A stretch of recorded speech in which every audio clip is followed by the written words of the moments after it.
나와 주님에 대한 고정관념입니다.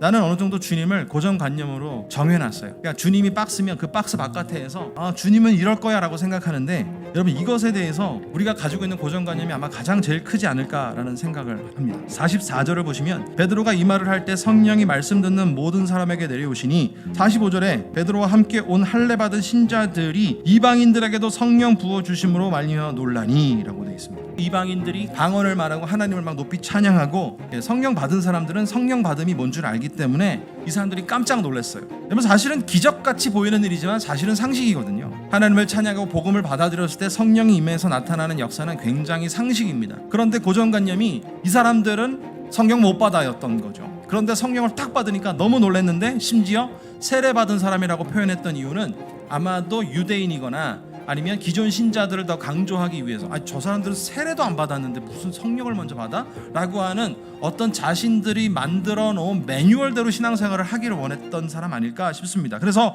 47절과 48절 보면 이 사람들에게 더 이상 세례를 베풀지 못함이 무슨 이유가 되겠느냐, 우리가 무슨 근거로 세례를 못 주겠느냐, 당연히 세례 줘야 된다라고 하면서 며칠 더 머물면서 그들과 교제하게 되는 거죠. 며칠 청하니까. 여러분 성령의 역사는요, 이렇게까지 나타날 수 있는가, 우리가 이런 생각을 할 수 있는데, 성령의 역사는 원래 그런 겁니다. 우리의 기본적인 상식을 깨는 거죠. 우리가 생각해놓은 시나리오대로 움직이는 게 아니라 성령은 성령의 시나리오대로 움직이는데 우리가 그거를 알지 못하고 있기 때문인 거죠. 그래서 성령의 역사는요, 이방인을 품으면서 동시에 기존 신자들에게도 나타난 거죠. 성령이 충만하여 이방인들이 하나님을 찬양하고 방언을 하기 시작하니까 기존에 있던 신자들도 같이 성령을 통해 감동을 받았겠죠.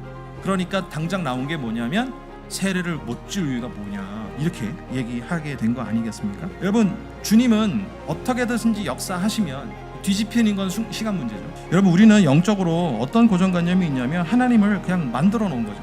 하나님은 이렇게만 하실 거야, 이런 건 안 하셔 라고 하는데, 하나님의 뜻과 하나님의 행하심은 우리가 가히 생각할 수가 없어요. 예수님을 거부했던 사람들이 다, 도망갔던 사람들이 다 이제 예수를 위해 죽겠다고 12제자들이 헌신을 하고, 이런 일들만 성경에 충분히 나타나 있고, 이런 일들을 보면 이게 분명히 성령이 제한 없이 일하시는데, 우리의 고정관념은요 사실은 우월의식에서 온 거죠. 내가 낫다, 나는 잘한다, 나는 하나님까지는 아니어도 그 정도 밑에서는 난 활동할 수 있다, 성부, 성자, 성령, 그 다음 나, 뭐 이런 식으로 생각하면서 이미 우리는 많은 판단들을 하고 있기 때문인 거예요. 이게 바로 우리가 가지고 있는 신앙 고정관념인 것이죠.